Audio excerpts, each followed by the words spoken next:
Your daily dose of sports and fun. This is the Morning Drive Podcast from Double T 97.3, presented by Cantex Roofing and Construction. I'm Mike Hebert, owner of Cantex Roofing and Construction. Every day is game day, and we'll get it right when it comes to your roofing, construction, windows, and mirrors. Call Cantex Roofing and Construction today. Together, we are one serving you. Good morning with Jamie Lent and Brendan Riker. I'm Chuck Heinz. Great to have you with us today as we start our day. Olympics last night, or yesterday afternoon is when it actually took place, but it was on prime time last night. The women's gymnastics team won the gold medal, and they took care of business in a big way. It's just fascinating watching them with flying through the air and twisting and turning and it's such precision. Yeah, it's amazing talent, no doubt. Yeah, it's just such. And then the other thing that amazes me too, and it's just me, but the commentators, they know this team so well that they know when they're not doing a trick, because there'll be sometimes where they pull back just a little bit so that they can be really, really good, as opposed to, hey, we don't really need to risk this move here. Like Simone Biles on the uneven bars. The commentator, she's like, oh, she didn't do it. She decided she was going to do this right here, and she didn't do it. So this is why she didn't do it. But it's fascinating to me how each one of those things is choreographed and then executed. We're talking muscle memory to the nth degree, whether it's on the beam or on the rings or in the uneven bars. Women don't do the rings, or the vault or any of that stuff. Floor exercise, and Biles yesterday on her floor exercise, she leaped where the top of her head was like 12 feet in the air. It's crazy. It's just absolutely crazy. Obviously they've spent hundreds, if not thousands, of hours preparing for that one moment, and then to be able to execute it and do it is just, I think, just absolutely amazing. Andy Murray and his doubles partner advanced on yesterday. Rafa Nadal also advanced on yesterday with his doubles partner. So that was cool. I'm rooting for Andy Murray. I don't. He may be a despicable person, but I like him. I'm rooting for him. Maybe it's just because I don't think he's despicable at all. Okay. I don't think anybody's ever said that. Okay. Well, sometimes you kind of lift people up and then peel the onion back a little bit and like, nah, he's not a good dude, or she's not a good dude. No, I think he's a good dude. Okay. I trust your judgment on that. And Nadal, he's a pretty good dude too, isn't he? Yeah. Appears that way. From the outside. From the outside. And his partner's Carlos Alcaraz, and so he's kind of an up and comer. Well, I don't know if he's a here. He's not an up and comer. He's a here. He's a here. He's a here guy. He's won 4 or 5 majors now. So but he's not Djokovic, who's winning his singles match today, and then also Nadal. No, Alcaraz is now the guy that's beating Djokovic. Okay. Yeah. All right. But Djokovic is winning he's at least winning his match today. He's not playing Alcaraz, but he's winning his match today. So at any rate, so you got that kind of going on. All right. So what did you make of the football stuff from yesterday? To be honest with you, everything that we heard just was kind of stuff that we expected to hear. Nothing that jumped out to me as breaking news. Nothing that made me worry about the team. So as far as I'm concerned, no big news is good news. Yeah. Just one injury note along the offensive line, and it's not huge. It's just the way it's just going to start. The center, Sterling Porcher, tweaked is the term that they used, his hamstring. So they're going to hold him back a little bit here to get things started.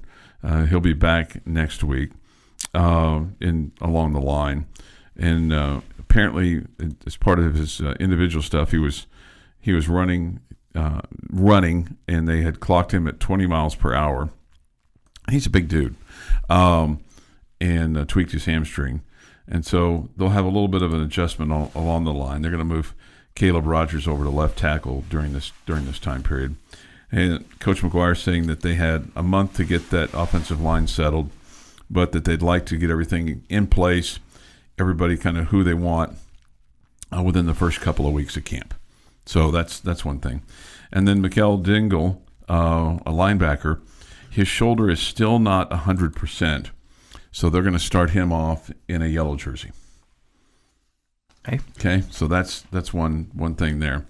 And then a guy that they're really excited about getting back is Isaac Smith. So Coach McGuire talked about his play last year along that defensive line as the edge rusher, and said came on like a freight train, that they really missed his toughness there at the end. They technically call him a boundary end. They list him at 255 and said he's ready to go. I mean, and we've talked about this, and you've pointed this out, that with all the changes with the defensive line, it's good to have a little bit of experience coming back. And he was a guy that got lost to injury at the end of the year, and so having him come back, Coach McGuire was and Coach DeRuiter too, both were excited about having him back. Yeah, it feels like every time you hear coaches talk about defense and defensive line and putting pressure on the quarterback or whatever, Isaac Smith's name always comes up. Mm-hmm. And then with regard to the defensive line, they both Coach McGuire and Coach Tim Magruder, and again, this is something that they, whether it was in Vegas or whether it was, Did you call him Magruder? Coach Tim DeRuiter, I'm DeRuiter. sorry. Yeah, I don't know why all of a sudden got the crime dog there in my head. But both of them. I think he was McGruff. McGruff, right? But and then there was a. Oh, never mind. I'll get lost in the. Who's Magruder? I don't know. Oh, Jamadrick Magruder, a Red Raider baseball player. Right, that's what I was thinking. I was thinking there was a Red Raider baseball player that was a Magruder. Anyway, Coach Tim DeRuiter, okay, and both Coach McGuire talked about the defensive line, and they feel like they've got 7 guys up there with regard to that defensive line. So they feel like that they've got plenty of people and good players and good depth. It's just going to be different. They're going to, the proof will be in the pudding, right? Yeah, I guess so. I mean, as we talked about yesterday, I'm still in the boat of, that's just one of those positions, I guess, just like an offensive line, because we've struggled in the offensive line. That I don't doubt anything that they're saying. I'm just anxious to see it in place and see it be as good as they expect it to be. Yeah. No question. No question. One thing that Coach McGuire really acknowledged is talked about how they've got to start fast. I felt like his team's going to be an exciting team. He said that with the 5 of their first 7 at home, I think they're well aware of their record in the early portion of the season and how they've finished the last couple of years, and being 8-10 in the last 10 games over the last 2 years, or 8-2 I should say, over the last 5 games over the last 2 seasons. So it's 10 games. And then the other thing he said, which I thought was really interesting, and we'll get some actual comments from him today. He talked about the skill guys are going to have to play like they are expected to play. The wide receiver group especially, and Micah Hudson and Josh Kelly. And he goes, in order for us to play meaningful games in November, the skill guys are going to have to perform like we think that they should be able to perform. So I thought that was interesting. I mean, it's an obvious comment, right? But very much so, yes. But pointing that out, I thought was interesting. Yeah, and last year it was collectively as a group, your skill position, your wide receivers. Let's just go there, because your running backs were fine. Josh Brooks was pretty good. Yeah. Okay, but it's your wide receivers that have to perform, and when they don't perform as a group, I think you look a little bit say it's not just about the players. Yeah. Yeah. So hopefully that's a directive towards the coaching staff there too. The Morning Drive podcast from Double T 97.3 is presented by Cantex Roofing and Construction. Good morning with Jamie Lent and Brendan Riker. I'm Chuck Heinz. At 9, it's the end of the bench. You'll hear from Jeff Haxton and David Collier. David Collier was in attendance at the Texas Tech Football Media Days yesterday. He'll probably have some insight as well. He asked some good questions yesterday, so that was good. It's good. Yeah, that was good. That's why we pay him lots of money to join Mr. Haxton here. Yeah. Lots of money. I mean, his agent was really difficult to deal with. Mr. Haxton's? No, Mr. Mr. Collier's? Mr. Collier's. Okay. Yeah. He only spoke Oklahoman, so, I mean, it was really difficult to just even understand him. Gotcha. Robert makes this statement, but this must be a new Robert, because I thought this Robert had been around long enough to understand. The statement, which really should be a question, Chuck, how come you're the butt of all jokes? Have you listened long, Robert? I mean, I may get higher by Friday. I mean, sometimes I have caused this problem myself with some of the statements that I've made. So, but it's okay. Sometimes. That's okay. I'm a big boy. I can handle it. I'm also terrible, like Robert, at putting, I don't know why, a question mark at the end of questions. Terrible. I'm terrible at it. Yeah, I feel like I forget like 50% of the time. Oh, okay. Yeah. Like, the Office product that you use will tell you. Sure. Like it'll underline it and say, that doesn't make sense. Yeah. And so I'm like, oh yeah, question mark, not a period. I'm terrible about the question mark. Yeah. Anyway, so kind of a stickler on that. It's how come? Question mark. How come? All right. Coach Joey McGuire was asked about his wide receiver room and his thoughts on it, because, look, last year we thought going into the season that the wide receiver room was going to be a strength, and it didn't turn out to be a strength. So here's Coach McGuire on his receivers this year. It depends on personnel-wise of what we're going to be in and everything. I mean, Kittley and Juice have a lot of things that they have to work through, because we've got 3 NFL tight ends also. So you got John Carlos Miller that's going to be on the field at different positions. You're going to have Jalen Conyer at different positions.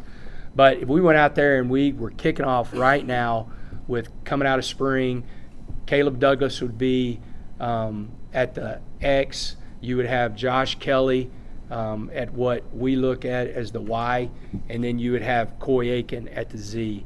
You've got Dre McCray, who could play inside and outside. We want to playing more inside. You have Josh Kelly that can play inside and outside. And so we're going to play Josh inside and outside. And then you have Micah. We're going to work him because he didn't go through spring. We're going to work him inside. And then you turn around, you got Brady Boyd, who can play any position on the field. Jordan Brown, who could play any position on the field. And then I'm excited, Kelby had a really, really good spring. I mean, TJ West had a good spring. And so it's a really deep room. And then you have some guys that can really stretch the field. We're a lot more athletic, and we're longer overall whenever you're talking about that position. They stressed several times yesterday, Coach McGuire, Coach Kittley, and I think even Coach Kenny Perry, about, hey, we got 3 NFL tight ends. So, okay, well, damn better play like it then, because, right? I mean, if you're going to say, we got 3 NFL tight ends, okay, one of them play like it, right? Yeah, at least one. At least one. They were very Coach McGuire was very complimentary of Mason Tharp, which I was glad to hear, because I think he is an NFL tight end, but he has got to stay healthy. He has got to stay healthy, and Jalen Conyers too. They've talked about how he's 100% now as well. So, but I think that's a fair statement to make, right? About, hey, we got 3 NFL tight ends. We got 3 NFL tight ends. So we heard that. Let's use them. Let's use them, right? Let's use them. Let's use them. Let's use them. Offensive line, you guys need to hit somebody and block somebody so we can use these NFL tight ends. Okay. Okay, so I have a little question for you. Okay. So we got Justin Johnson, whose name is Juice. Correct. And we have Zach Kittley. His name's Kit. His name's Kit. Yeah. Okay. So if Coach McGuire was explaining to you that he was talking to blank and blank. Kit and Juice. Yeah, what would you start thinking? I was talking to Kit and Juice. Snoop Dogg? Okay, maybe so, I guess. Like gin and juice? Okay. Talking to Kid and Juice, laid back. Okay. Like, I've seen more Snoop Dogg. I heard him say Kid and Juice, and that's all I could think. Okay. You've not been happy with Mr. Dogg's performance, right? I'm just tired of it. He was it was so awkward yesterday. They were in some kind of hotel pool with Michael Phelps, and he was trying to swim. And I didn't see that. I just don't understand the infatuation with Snoop Dogg, other than he's going to be on The Voice this year. And so they're basically trying to publicize him as much as possible. I mean, we're talking about a guy that, generally speaking, people look at Snoop Dogg and go, yeah, I don't want my kids to grow up like that. I mean, he's wealthy, he's rich, but he's a pothead. Let's just think about it. He's a pothead, okay? He's pothead who can rap and entertain, and he's got feet that are like Bozo the Clown. Entertained, yes. Entertained, right? Yeah. But he's more entertaining than some 50 or 60-year-old stuffy white guy like you and I going to cover the Olympics. Mike Tirico actually... I'm being completely honest with that. I've enjoyed him. Mike Tirico got a little jelly of Snoop Dogg the other day because they were going to put him at the anchor desk and let him do some highlights, or at least this was after the badminton highlight. And they gave him an NBC blazer. Mm-hmm. And Tirico goes, I don't have one of those. I was like, golly, man, having an NBC blazer with that, or even the CBS blazer or the ABC Monday Night Football blazer, the yellow one. Oh man, we need blazers here. We need blazers for when we go to like luncheons and things like that.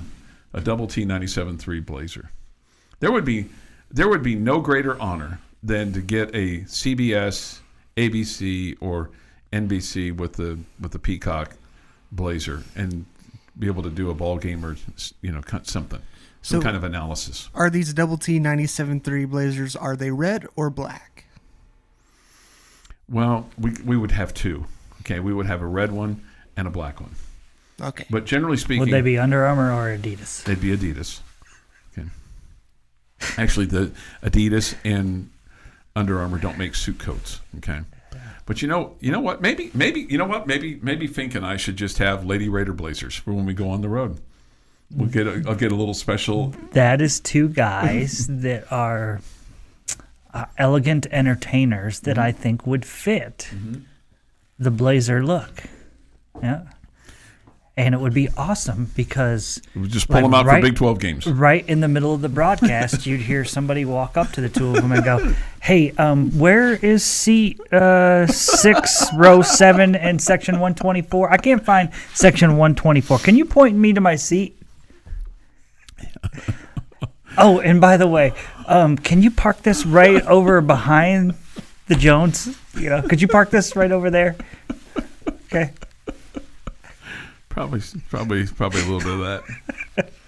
I still think it'd be cool if we had Lady Raider blazers. This is the Morning Drive Podcast from Double T 97.3, presented by Cantex Roofing and Construction.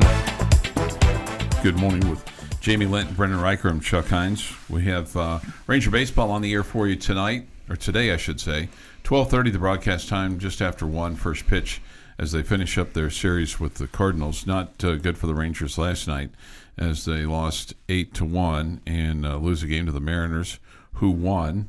And the Astros also in action tonight. They lost last night to the Pirates. 640 on 100.7 the score today for that one. So I'll be looking for that today on 100.7 the score. And the Rangers, as you're tooling around town today, they'll provide entertainment for you at 12:30 today. Right? Yeah. So get yourself a little baseball fix during the day, and then TikTok guys will be in to clean it up if there's anything left over. I would imagine that today would be a pretty quick game because it's getaway day and all those kinds of things. I know I've said that repeatedly, and you don't always agree with that, but it might be a long one. It might be a middle one. Mm-hmm. I mean, it's just ask the starting pitchers how they're going to pitch today. Yeah. So. And, maybe, who knows, maybe have some kind of weather delay or something along those lines or anything. Ask Bruce Bochy how many relievers he's going to use. I mean, he's going to bring in the middle of an inning to slow it down. Is anybody going to get hurt before the start of the game that delays the start of it? Mm-hmm. It happens. All those kinds of things. I kind of feel like today, just to guess, 2 hours and 12 minutes today. Be my guess for the time today. I'll take the over. You take the over of that? Okay. Mm-hmm. All right. Coach Joey McGuire met with the Fourth Estate yesterday. He was asked about his starting quarterback, Behren Morton. Question was, are there any restrictions on the starting QB this fall? No, there's no restrictions. We're going in. He did a great job building everything up from the time that he went to Jacksonville until now. We had him on a pitch count, and we've just increased that pitch count every single week. And so we feel great him coming in tomorrow and ready to go.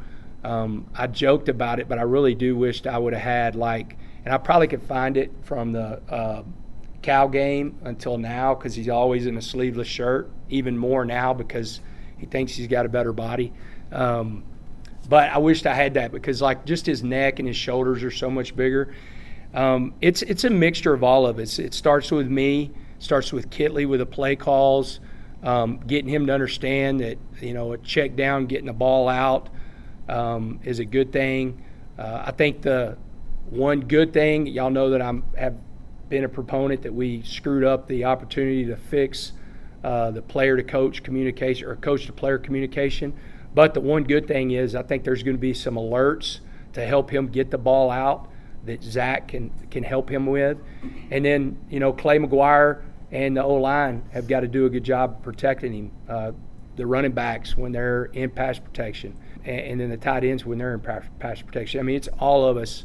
It starts with me and Kit, and then, getting Behren to understand, 1 yard versus him playing the next series. Him playing the next series is more important than that 1 yard, unless it's the last yard to win the game.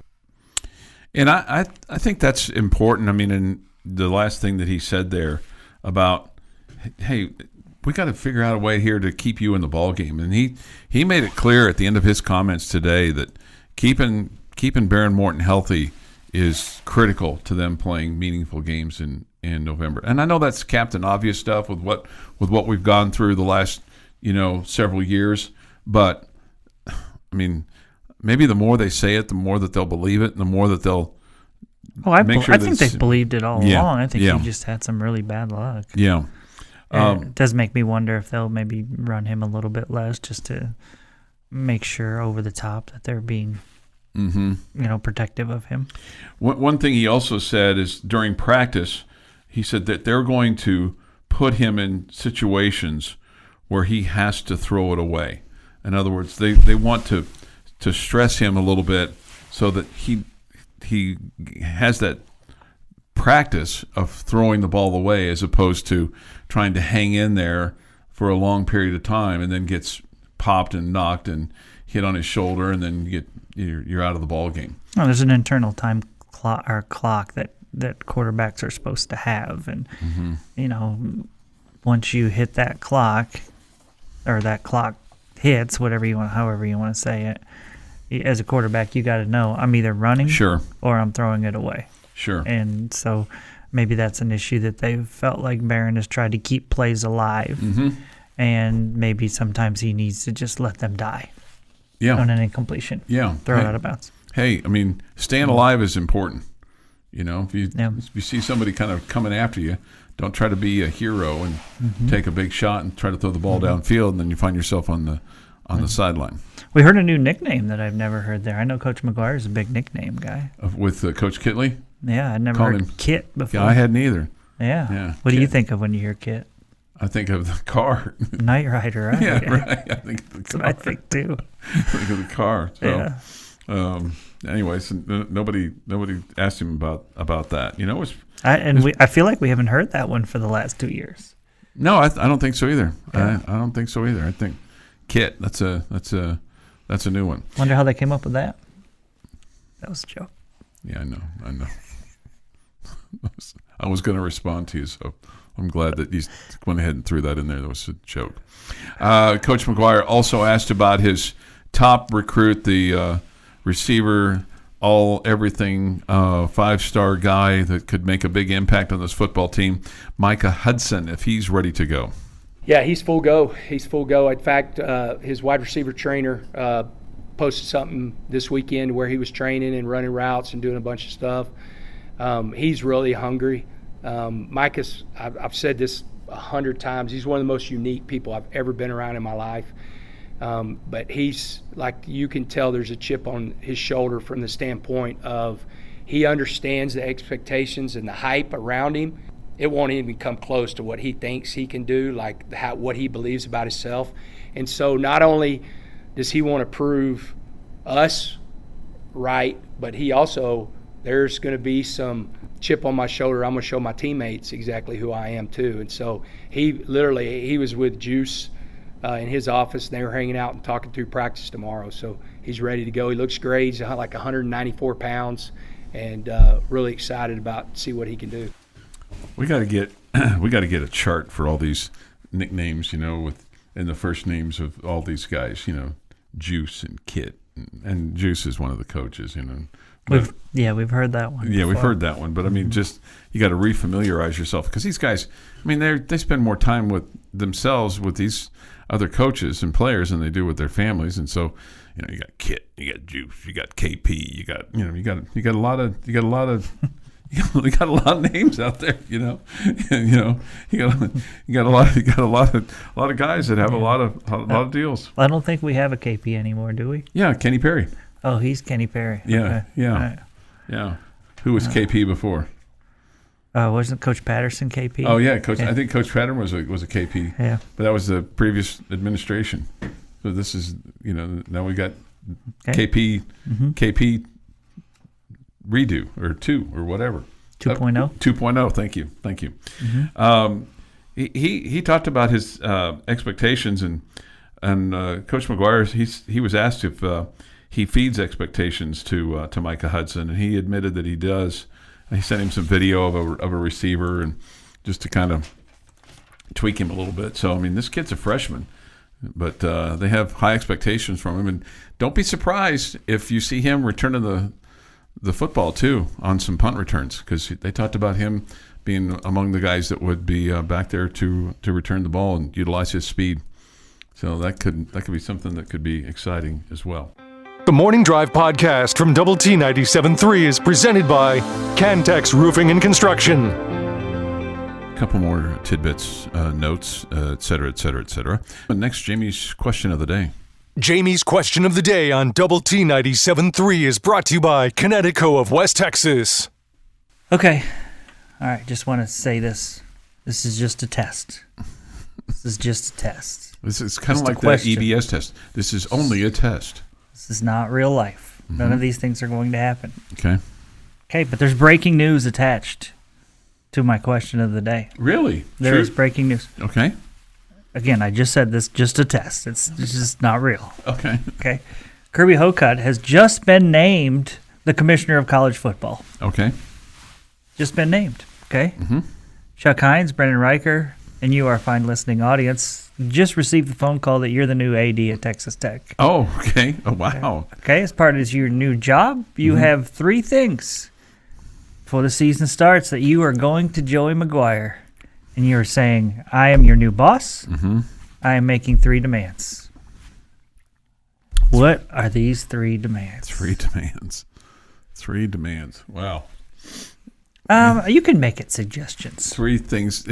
3 things I'd like you to work on because I'm not a demanding kind of guy when it comes to some things. There's some things that I'm a demanding kind of guy on.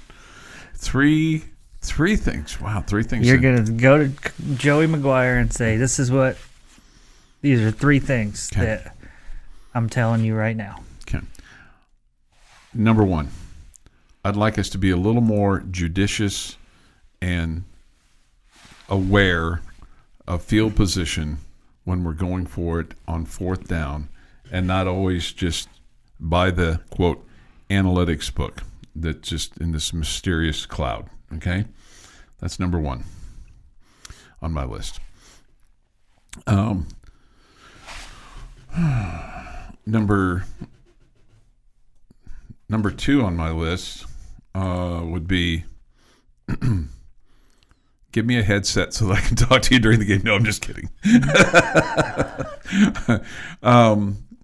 Number two on my list is you gotta go up to Washington State, and whatever it is that we need to do, we've got to pull all the punches to win that football game. So no shenanigans, no trick plays, no, just basic football to get things going.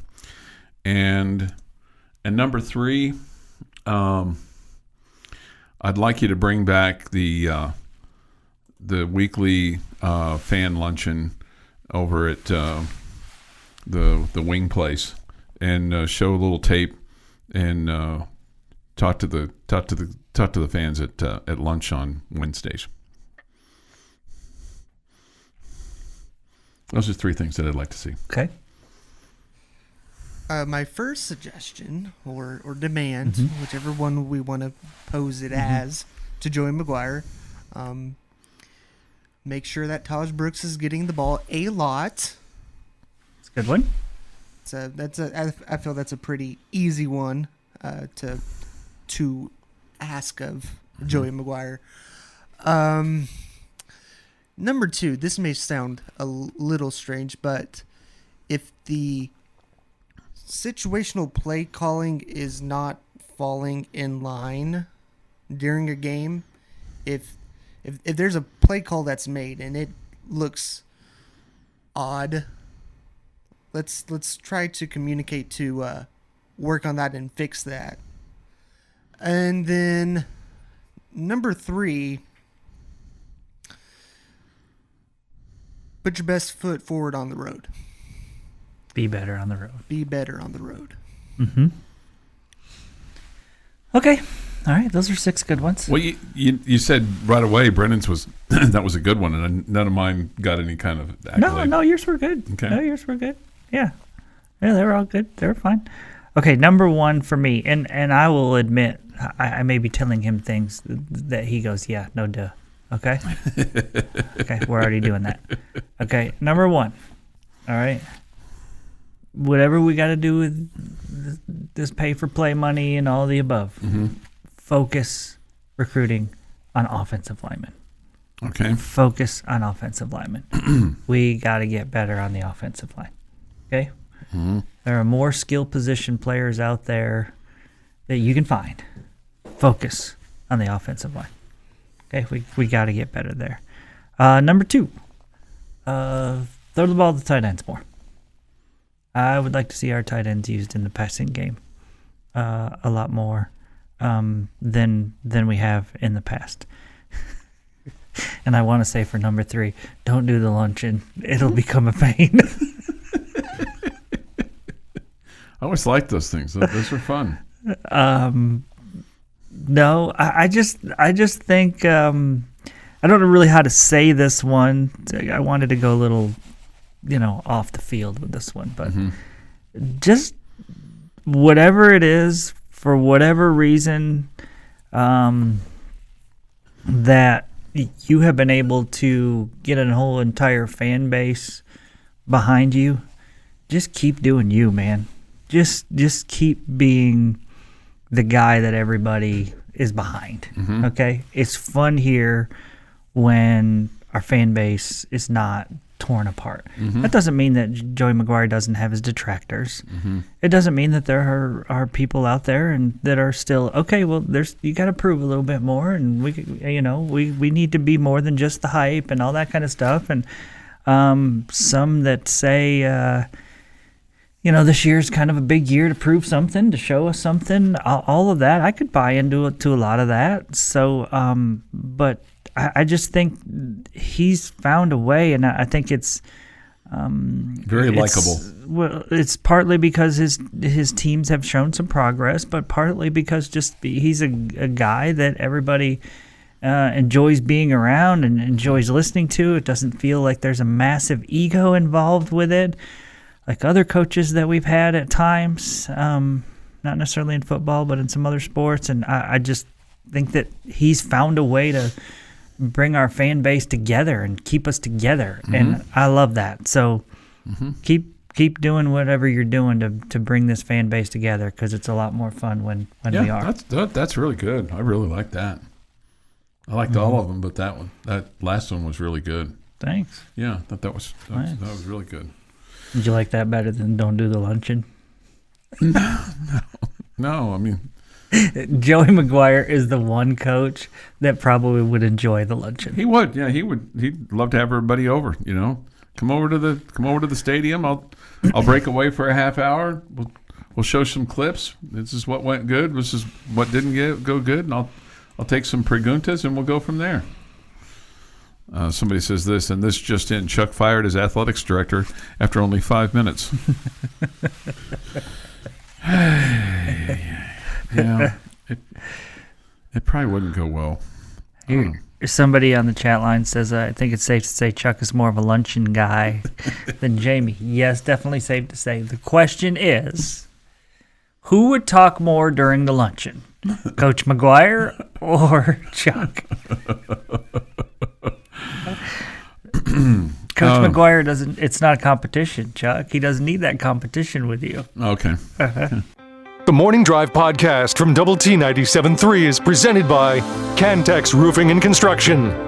With Jamie Lent and Brendan Riker, I'm Chuck Heinz. We come to you from the First United Bank studio. Look forward to your constant thoughts on the Yates Flooring Center chat line. And if you'd like to express them vocally, you can on the Visual Edge IT hotline. A couple things here from the Yates Flooring Center chat line, Jamie. I feel like going into the third season for Joey McGuire, it's going to be a make or break year. I'm not saying he's going to get fired after this season. He is not. What I'm trying to say is there an opportunity to keep growing and getting better, or are we just going to remain an average team that makes a bowl game here and there? Well, he's made a bowl game his first 2 years. Now, your point is, by saying average team, 7-5, can you get above that? And I think this is, frankly, this is a year where you look at the schedule and go, okay, 5 of your first 7 are at home. You should get off to a great start. You don't have Oklahoma and Texas to kick around anymore in the Big 12. You don't have to play Utah this year. That was a really weird way to say that. Okay, well, for them to kick you around, okay, or whatever, whatever. I mean, to play, but to play, to have to face, I was just trying to be different. Anyway, the point is that if you're going to kind of have a breakout season, man, it's kind of set up for you to have a breakout season. And by breakout would be 8 or 9 wins to me. Yeah, breakout would have to be at least 8 in the regular season. Yeah. Not after the bowl game. No. Yeah. Okay, well, you and I, we deal differently with absolutes and all that. I also don't think he's going to get fired. Okay, but if things were just completely fell apart and you were 0-12, yeah. Well, no, I mean 2-10, 3-9, and it wasn't because your quarterback was hurt or whatever.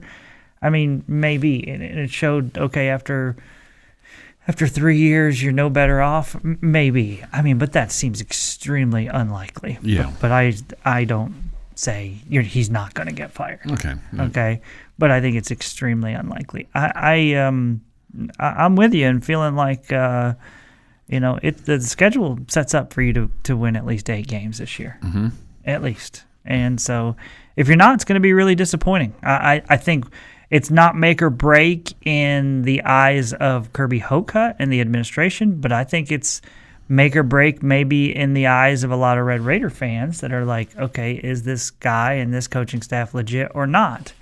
And I think if you're not getting to 8 this year, I think you start to lose some of the 100% backing from people. Mm-hmm. They now question things a little bit where they're unsure if we have the right guy.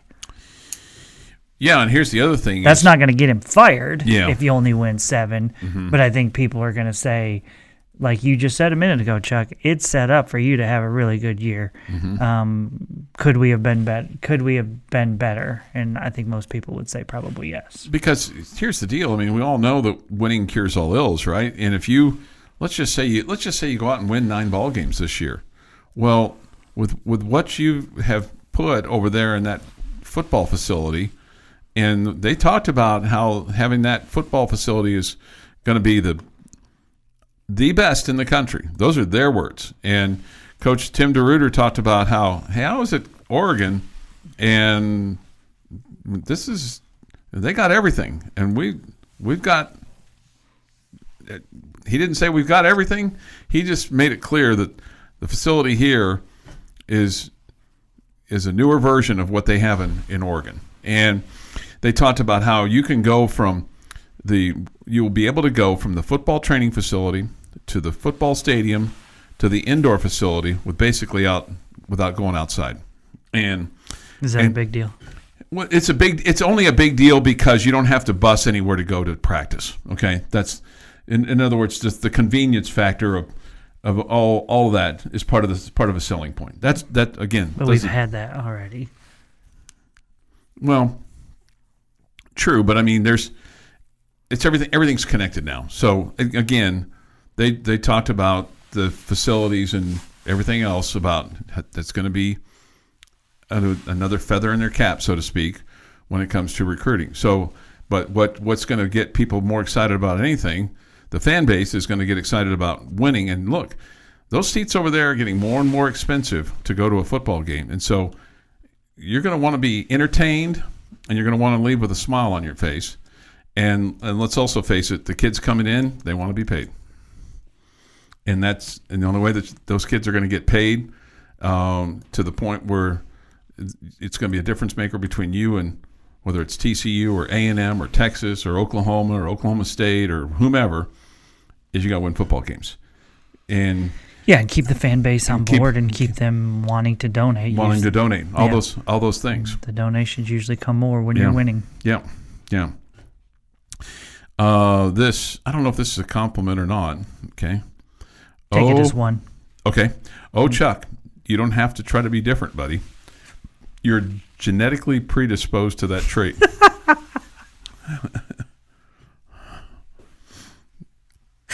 Okay. But I would also say that I'm different. Sure. And Brennan's different. Sure. I don't know if we've seen enough of the Brennan experience to say that he's, quote, different. He seems I think relatively average. Jamie could enlighten, like he was around me enough on the bottom line to know a little bit about BPE. Yeah. Mm-hmm. He's got a little whack job in him, Does too. he? Okay. Yeah. He's got a little whack job. Yeah. Just like you and I. He's not all there. He's not all there. New and shiny training facility, and you spotlight a tunnel system. Okay, well. I know. I've never heard a recruit say, I was thinking about going to that school, but I had to walk outside from the locker room to the football field. Just kind of pointing out how everything is nice and convenient and right there. And maybe I just didn't say the part that it's all together, I'm with you. That's nice. Yeah. I completely agree. But that's kind of the point they were trying to make. The fact that they don't have to walk outside. Yeah, but all right. Doesn't seem like if we have football players that have issues with that, we're not going to win a lot of games. We got the wrong players. We're not going to win a lot of games. We got a bunch of sissies over there. I will tell you, they were going to have their first meeting down in the field the level Texas suite. Wind, I can't handle it. Down in the field level suite yesterday to kind of get everybody fired up and ready to go. This has been the Morning Drive Podcast, presented by Cantex Roofing and Construction. Check out our library of Double T 97.3 podcasts at doublet97.3.com.